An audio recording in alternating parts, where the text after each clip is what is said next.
Cattle producers are warning their industry will remain in crisis despite the federal government's decision to lift its ban on live trade to Indonesia.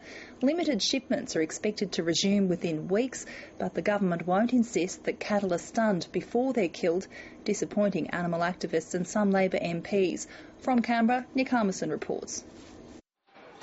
The ban has been lifted, but for the cattlemen across the north, the cash crisis continues. It's not over. This is not over. This is just the start.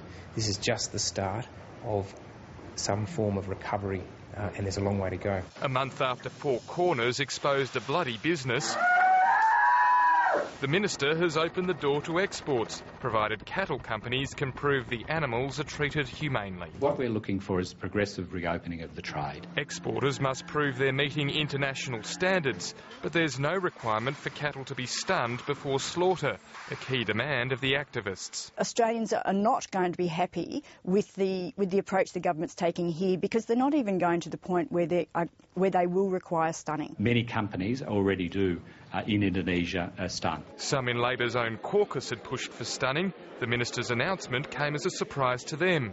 It also caught the foreign minister flat-footed on the eve of his trip to Indonesia. We don't necessarily talk about what we do every day.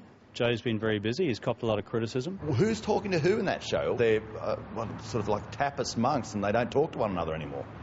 Just in regards to Trappist monks. The Prime Minister's maintained a monastic silence on many details of the carbon tax, but some are slowly seeping out.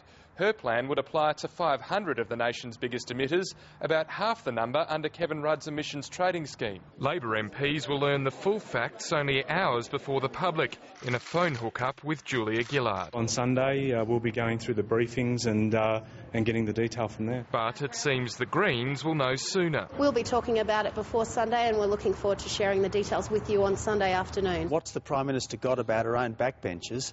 That she doesn't trust them with the details, but she does trust the Greens with the details. A wedge Tony Abbott is only too happy to drive.